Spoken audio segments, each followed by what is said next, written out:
Hi friends! அழகே அழகு சீரியல்ல சுரேஷ் மதிய புரிஞ்சுக்கினா நல்லா இருக்குன்னு சொல்லிட்டு யாரெல்லாம் நினைக்கிறீங்களோ ஒரு லைக் போட்டுருங்க. இங்க ரேவதியோட வீட்டுக்கு பார்த்தீங்கன்னா, பாக்கியராஜும் மலரும் வந்து வெயிட் பண்றாங்க. ரேவதி அப்படின்னு சொல்லி கூப்பிடுறாங்க.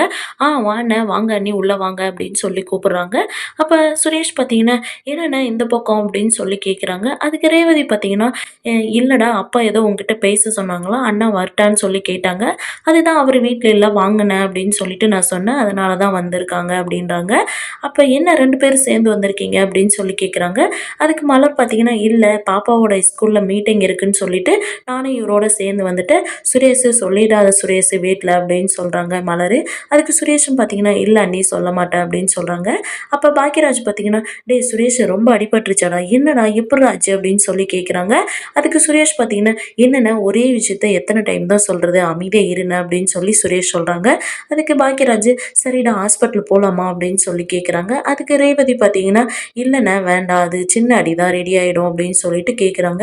என்னடா அதுக்குன்னு போய் கட்டில்ல இடிச்சுப்ப அப்படின்னு சொல்லிட்டு பாக்யராஜ் கேட்குறாங்க. அதுக்கு ரேவதி பார்த்தீங்கன்னா, கட்டிலு ரொம்ப ஸ்ட்ராங்கு. ஆனா நம்ம தம்பி கொஞ்சம் வீக்குண்ணே அப்படின்னு சொல்றாங்க.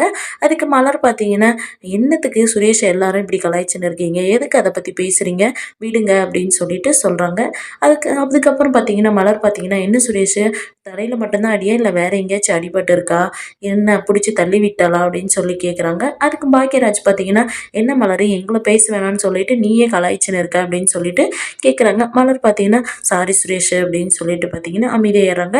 அப்புறம் ரேவதி பார்த்தீங்கன்னா, "சரிங்க அண்ணி உட்காருங்க. நீங்க ஏதாச்சும் சாப்பிடுவீங்க" அப்படின்னு சொல்லி கேட்குறாங்க. அதுக்கு பாக்யராஜும் மலரும் பார்த்தீங்கன்னா, "இல்ல வேண்டாம்" அப்படின்றாங்க. "சரி ஒரு காஃபியானா குடிங்க" அப்படின்றாங்க. "இல்ல வேண்டாம். இரு நான் எடுத்துட்டு வரேன்" அப்படின்னு சொல்லிட்டு ரேவதி போறாங்க. பாக்யராஜ் பார்த்தீங்கன்னா, "ஏய் ரேவதி வேண்டா வா" அப்படின்னு சொல்லி கூப்பிடுறாங்க. அப்புறம் மலர் பார்த்தீங்கன்னா, இப்ப இங்க தங்கச்சி காப்பி போடுறான்னோனே வேண்டான்றாங்க.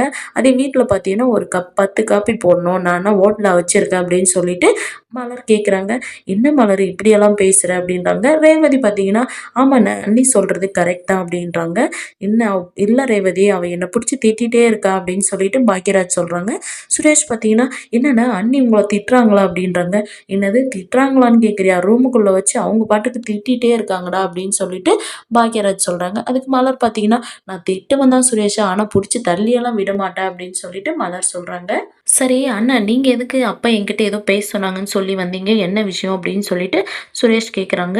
அதுக்கு ரேவதி பார்த்தீங்கன்னா, "இல்ல உன்னையும் மதியையும் அப்பா வீட்டுக்கு கூட்டு வர சொல்லி தான் அண்ணாவ அனுப்பிச்சிருக்காங்க" அப்படின்னு சொல்லி ரேவதி சொல்றாங்க. பாக்யராஜும் பார்த்தீங்கன்னா, "ஆமாடா நீ ஈவினிங் வேலை முடிச்சுட்டு மதிய கூப்பிட்டு வீட்டுக்கு வந்துரு" அப்படின்னு சொல்லிட்டு சொல்றாங்க. அதுக்கு சுரேஷ் பார்த்தீங்கன்னா, "எதுக்கு அவ? நம்ம வீட்டுக்கு அவ எதுக்கு வரணும்?" அப்படின்னு சொல்லிட்டு கேட்குறாங்க. அதுக்கு மலர் பார்த்தீங்கன்னா, "பின்ன என்ன இங்கேயேவா விட முடியும்? நம்ம வீட்டுக்கு தான் கூட்டு போ முடியும்" அப்படின்னு சொல்லிட்டு சொல்றாங்க. அங்க வந்தா, "இல்ல நீ சண்டை அடிச்சுட்டே இருப்பா" அப்படின்றா. "அதான் நாங்க இருக்கோம்ல, நாங்க பார்த்துக்குறோம். நீ கூட்டிட்டு வா சுரேஷ்" அப்படின்றாங்க. "இவ்வளோ நாளும் நீங்க தான் இருந்தீங்க. அவ சண்டை அடிக்காமலா இருந்தா? சண்டை அடிச்சுட்டு தானே இருந்தா" அப்படின்றாங்க. "இவ்வளோ நாள் இருந்தது வேற. இதுக்கு மேல நாங்க பார்த்துக்குறோம். நீ கூப்பிட்டு வா" அப்படின்றாங்க. "இல்ல அவ நம்ம வீட்டுக்கு எதுக்கு வரணும்? அவ அவங்க அம்மா வீட்டுக்கு போட்டுமே" அப்படின்னு சொல்லிட்டு சொல்றாங்க. "என்னோட வாழ்க்கையில எதுக்கு தான் இப்படி என்ன கல்யாணம் பண்ணி வச்சுட்டு, என்னோட வாழ்க்கைய நீங்கலாம் வீணாக்கிட்டீங்க. நான் எவ்வளோ ஜாலியா இருந்தேன் தெரியுமா?" அப்படின்னு சொல்லிட்டு சுரேஷ் கேட்குறாங்க. "ஆமா, நாங்களா உனக்கு கல்யாணம் பண்ணி வச்சோம்" அப்படின்னு சொல்லிட்டு ரேவதி கேட்குறாங்க. "இல்ல மாமா சொன்னாரேன்னு சொல்லிட்டு தான் கல்யாணம் பண்ணிக்கினேன்" அப்படின்னு சொல்லிட்டு சொல்றாங்க. "அவரு பண்ண தப்ப அவரே கேள்றான்னா, எங்கள கேட்குற நீ?" அப்படின்னு சொல்லிட்டு கேட்குறாங்க. "அவர் மேல எனக்கு ரொம்ப பாசம் இருக்கு. அதனால நான் அவர எதிர்த்து என்னால கேள்வி கேட்க முடியலக்கா" அப்படின்னு சொல்லிட்டு சொல்றாங்க. "ஆமா, நீ என்னைக்கு அவர எதிர்த்து கேள்வி கேட்குற, அன்னைக்கு தான் உன்னோட வாழ்க்கை நல்லாருக்கும். இல்லன்னா அவரு சொல்ற இந்த மாரி பேச்செல்லாம் கேட்டுக்கின்னு இப்படிதான் அடிபடணும் உட்காரணும் நீ" அப்படின்னு சொல்லிட்டு ரேவதி கேட்குறாங்க. சுரேஷ் பார்த்தீங்கன்னா, சடனா கோவம் வந்துட்டு பார்த்தீங்கன்னா எந்திரிக்கிறாங்க. "சரி, சரி உட்கார்றா எங்க போற? இனிமே கலாய்க்க மாட்டோம் உட்கார்றா" அப்படின்னு சொல்லிட்டு ரேவதி சொல்றாங்க. இந்த பக்கம் பார்த்தீங்கன்னா, மதி காலேஜ்க்கு வந்துட்டு பார்த்தீங்கன்னா, ஸ்டூடண்ட் கிட்ட பேசின்னு இருக்காங்க. "சரி, சரி இப்படியெல்லாம் நின்னு பேசுனது போகும். ஒழுங்கா போயிட்டு படிங்க" அப்படின்னு சொல்லிட்டு சொல்றாங்க. அப்ப பார்த்தீங்கன்னா, "என்ன மேடம் எல்லா ப்ரொஃபசர் மாதிரி நீங்களும் எங்களுக்கு அட்வைஸ் பண்ண ஆரம்பிச்சிட்டீங்க. அவங்க தான் இந்த மாரி பேசாதீங்க, செய்யாதீங்கன்னு சொல்லி சொல்லுவாங்க. நீங்களும் அதே மாரி பண்றீங்களே" அப்படின்னு சொல்லி கேட்குறாங்க. "இல்ல எக்ஸாம் வந்துச்சுல்ல, அந்த சோஷியல் மீடியா அது இது அதெல்லாம் ஒதுக்கி வச்சுட்டு, கொஞ்சம் படிப்புல இன்ட்ரெஸ்ட் காட்டுங்க" அப்படின்னு சொல்லிட்டு சொல்றாங்க. "சரி ஓகே மேடம்" அப்படின்னு சொல்லிருக்காங்க. அப்ப பார்த்தீங்கன்னா, பியூன் வந்துட்டு பார்த்தீங்கன்னா, மேடம் உங்களோட அம்மா வந்திருக்காங்க. அங்க வெயிட் பண்ணிருக்காங்க அப்படின்னு சொல்றாங்க. மதியம் பார்த்தீங்கன்னா, சரி ஓகே அப்படின்னு சொல்லிட்டு பார்த்தீங்கன்னா, அம்மாவ பார்க்க வராங்க. "எதுக்கும்மா நீங்க இங்கலாம் வந்திருக்கீங்க?" அப்படின்னு சொல்லிட்டு கேட்குறாங்க. "இல்ல உன்ன பார்க்க உங்க வீட்டுக்கு வரலான்னா, நீ போயிட்டு உங்க நாத்தனார் வீட்ல உட்காந்துருக்க. அங்க வரலான்னா, உன் நாத்தனார் புருஷன் பார்த்தீங்கன்னா, நான் வந்தா ஏதாச்சும் என்ன பேசுவாங்க அப்படின்னு சொல்லிட்டு தான் மதி நான் அங்க வரல. உன்ன காலேஜ்ல பார்க்கலான்னு சொல்லிட்டு வந்தேன். உனக்கு சாப்பாடு எடுத்துட்டு வந்திருக்கேன்." அப்படின்னு சொல்லிட்டு சொல்றாங்க. "எதுக்கும்மா நீங்க எடுத்துட்டு வந்தீங்க? நான் இங்கேயே கேன்டீன்ல சாப்பிட்டு இருப்பேன்ல." அப்படின்னு சொல்லிட்டு மதி சொல்றாங்க. "இல்ல உனக்கு புடிச்ச சாப்பாட நான் செஞ்சு எடுத்துட்டு வந்திருக்கேன். சாப்பிடு" அப்படின்றாங்க. மதியோட அம்மா பார்த்தீங்கன்னா, மதிய ஒரு நிமிஷம் பார்த்துன்னே இருக்காங்க. மதி பார்த்தீங்கன்னா, "ஏம்மா என்னாச்சு?" அப்படின்றாங்க. "இல்லம்மா உன்ன நெனச்சா எனக்கு கொஞ்சம் பயமா இருக்கு" அப்படின்றாங்க. "ஏம்மா?" அப்படின்றாங்க. "உனக்கு புடிக்கலன்னு சொல்லியும் உன்ன கட்டாயப்படுத்தி கல்யாணம் பண்ணி வச்சுட்டோம். இப்போ உன்னோட வாழ்க்கை எந்த மாரி இருக்கு பாத்தியா?" அப்படின்னு சொல்லிட்டு ஃபீல் பண்றாங்க. "அதுதான் கல்யாணம் முடிஞ்சு ரொம்ப நாள் ஆச்சம்மா. நீங்க எதுக்கு அத பத்தி யோசிக்கிறீங்க சொல்லுங்க? இதெல்லாம் நான் பார்த்துக்கிறேன் விடுங்க. நீங்க என்ன தைரியமான பொண்ணா தான் என்ன வளர்த்துருக்கீங்க. எவ்ளோ இதா இருந்தாலும் நான் பார்த்துக்கிறேன் விடுங்க" அப்படின்றாங்க. அப்ப மதியோட அம்மா பார்த்தீங்கன்னா, "சரி வாம்மா நம்ம வீட்டுக்கு ஒரு 4 நாள் இருந்துட்டு வாம்மா" அப்படின்றாங்க. 4 நாள் அங்க இருந்துட்டு 5வது நாள் திரும்ப நான் இந்த வாழ்க்கைக்கு வந்து தானம்மா ஆகணும். அத நான் பழகிக்கிறேன் விடும்மா இப்படியே. எதா இருந்தாலும் நான் ஃபேஸ் பண்ணிக்கிறேன். நீங்க தைரியமா இருங்க. நீங்க அப்பாவுக்கும் சொல்லுங்க. அப்பாவும் நீயும் என்ன நெனச்சு கவலைப்படாம தைரியமா இருங்கம்மா அப்படின்னு சொல்றாங்க. "அதுக்கு இல்ல மதி, அந்த வீட்ல இருக்கிறவங்கலாம் உன்ன புரிஞ்சுக்கவே மாட்றாங்களே! அதுக்கு தான் சொல்றேன் மதி" அப்படின்னு சொல்லிட்டு சொல்றாங்க. "அம்மா அந்த வீட்ல இருக்கிறவங்கள யா வித்தியாசமா தான் இருக்காங்க. நம்ம வீட்ல இருக்கிற மாரி அங்க யாரும் இல்ல. நான் கொஞ்ச நாள் அட்ஜஸ்ட் பண்ணிக்கிறேன்ம்மா. அதுக்கப்புறம் போக போக எனக்கே பழகிக்கும். என்னோட வாழ்க்கைய நான் பார்த்துக்கிறேன். நீங்க என்ன நெனச்சு எதுவும் கவலைப்படாதீங்க" அப்படின்னு சொல்லிட்டு பார்த்தீங்கன்னா, மதி சொல்லிர்றாங்க. இந்த பக்கம் பார்த்தீங்கன்னா, மலர் பார்த்தீங்கன்னா, கிச்சன்ல பார்த்தீங்கன்னா, உட்காந்து ஃபோன் பேசின்னு இருக்காங்க. அவங்க அம்மா பார்த்தீங்கன்னா, "என்னம்மா தம்பிக்கு கல்யாணம் பண்றதா பொண்ணு பார்த்துட்டு இருக்குன்னு சொல்லி சொல்றீங்க. என்னம்மா திடீர்னு?" அப்படின்னு சொல்லி மலர் கேட்குறாங்க. "இல்லம்மா உன்னோட சித்தப்பா தான் பொண்ணு இருக்குன்னு சொல்லி சொன்னாங்க. அதனால தான் பார்க்கலாம் அப்படின்னு சொல்லிட்டு ஒரு ஐடியா இருக்குமா" அப்படின்னு சொல்லிட்டு சொல்றாங்க. "இல்ல பொண்ணு பார்க்க போம்போது மலரு நீ வருவில்ல?" அப்படின்னு சொல்லிட்டு கேட்குறாங்க.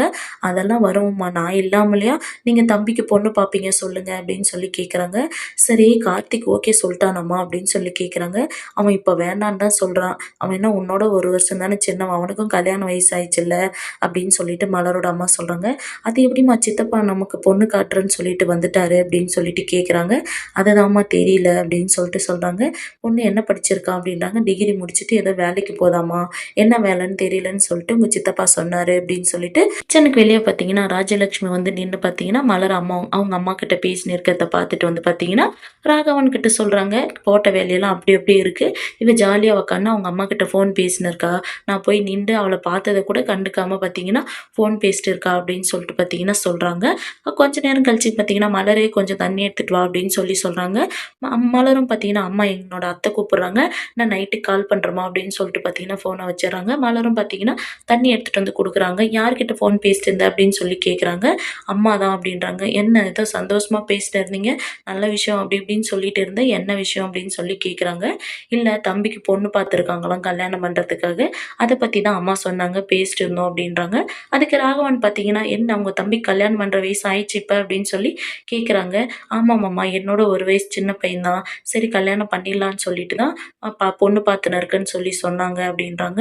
"நல்ல வேளை நான் கூட எங்க சுருதிய கேட்டு வந்துருவாங்களோன்னு சொல்லிட்டு யோசிச்சுன்னு இருந்தேன். எப்படி நம்ம இல்லன்னு சொல்லி சொல்றது? இல்லன்னு சொன்னாலையும் உங்க அம்மாவும் உங்க தம்பியும் அசிங்கப்பட்டு போவாங்களே" அப்படின்னு சொல்லிட்டு யோசிச்சுன்னு இருந்தேன். அப்பாடா அந்த ஒரு வேலை இல்ல. அவங்களே ஏதோ ஒரு ஏழை குடும்பமா பார்த்து பொண்ணு எடுத்துக்கிட்டோம். இவ தான் வந்து நல்ல வசதியான வீட்ல வாழ்றா. அவங்களும் அதே மாரியா பொண்ணு எடுக்க முடியும் அப்படின்னு சொல்லிட்டு பேசின்னு இருக்காங்க ராஜலட்சுமி. மலர் பார்த்தீங்கன்னா, எதுவுமே பேசாம அமைதியா போயிர்றாங்க. "பார்த்தீங்களா நம்ம பேசுனதுக்கு எவ்வளோ ஒரு கோவம் வர மாரி அமைதியா போறா" அப்படின்னு சொல்லிட்டு ராஜலட்சுமி ராகவன் கிட்ட சொல்றாங்க. இந்த பக்கம் பார்த்தீங்கன்னா, காலேஜ்ல மதிக்கு பார்த்தீங்கன்னா, "என்ன மதி விஷயம் தெரிஞ்சா?" அப்படின்னு சொல்லி கூட வேலை பார்க்குற ஸ்டாஃப் கேட்குறாங்க. மதி பார்த்தீங்கன்னா, "என்ன விஷயம்?" அப்படின்னு சொல்லி கேட்குறாங்க. "இல்ல உன்ன பர்மனன்ட் பண்றதுக்காக எல்லாரோட லிஸ்ட்லயும் பார்த்தீங்கன்னா, ஃபர்ஸ்ட் லிஸ்ட்டு உன்னோட பேர் தான் இருக்காம்" அப்படின்னு சொல்லிட்டு சொல்றாங்க. "என்ன மதி இப்ப நான் உன்ன பர்மனன்ட் பண்ண உடனே எங்களுக்கு ட்ரீட் இருக்கா?" அப்படின்னு சொல்லி கேட்குறாங்க. "இந்த கையில ஆர்டர் வாங்குனோனே ஃபர்ஸ்ட் உங்களுக்கு ட்ரீட் தான்" அப்படின்னு சொல்லிட்டு மதி சொல்லின்னு இருக்காங்க. ஒரு பக்கம் பார்த்தீங்கன்னா, தங்கராஜ் பார்த்தீங்கன்னா, காலேஜ்குள்ள என்ட்ரி ஆகுறாங்க. வந்து பார்த்தீங்கன்னா, அவங்க கிட்ட பேசிட்டு இருக்காங்க. அப்ப பார்த்தீங்கன்னா, "இல்ல உங்ககிட்ட ஃபோன்ல பேசின விஷயம் தான். இந்த வழியா நான் ஒரு வேலையா வந்தேன். உங்ககிட்ட நேர்ல பேசிட்டு போலாம்" அப்படின்னு சொல்லிட்டு பார்த்தீங்கன்னா, பிரின்சிபால் கிட்ட பேசின்னு இருக்காங்க. அப்ப பார்த்தீங்கன்னா, "மதி வேலைக்கு வர்றது எங்க வீட்ல யாருக்கும் பிடிக்கல" அப்படின்னு சொல்லிட்டு தங்கராஜ் சொல்றாங்க. "அத நீங்க டைரக்ட்டா மதிக்கிட்டயே பேசலாமே" அப்படின்னு சொல்லிட்டு பார்த்தீங்கன்னா சொல்றாங்க. அதுக்கு "இல்ல இங்க மதிக்கு பார்த்தீங்கன்னா, காலேஜ்ல பெர்மனன்ட் பண்றதா பேசிட்டு இருக்காங்க அப்படின்னு சொல்றாங்க. "இல்ல மதிய காலேஜ் விட்டு நிப்பாட்டணும்னா நீங்க பெர்மனன்ட் பண்ணக்கூடாது" அப்படின்னு சொல்லிட்டு சொல்றாங்க. அதுக்கு இது நானா முடிவு பண்ணதில்ல. எல்லாரும் சேர்ந்து முடிவு பண்ணது. என்னால முடிஞ்சத என்ன பண்ண முடியுமோ நான் அத பண்றேன் அப்படின்னு சொல்லிட்டு சொல்றாங்க. தங்கராஜ் பார்த்தீங்கன்னா, "சரி உங்களால முடிஞ்சத பண்ணுங்க" அப்படின்னு சொல்றாங்க. அந்த மாரி தான் முடிச்சிருக்காங்க. அடுத்து எந்த மாரியான சுவாரஸ்யமான விஷயங்கள் நடக்குதுன்னு நம்ம அடுத்து வர எபிசோட்ல பார்க்கலாம். வெயிட் பண்ணுங்க.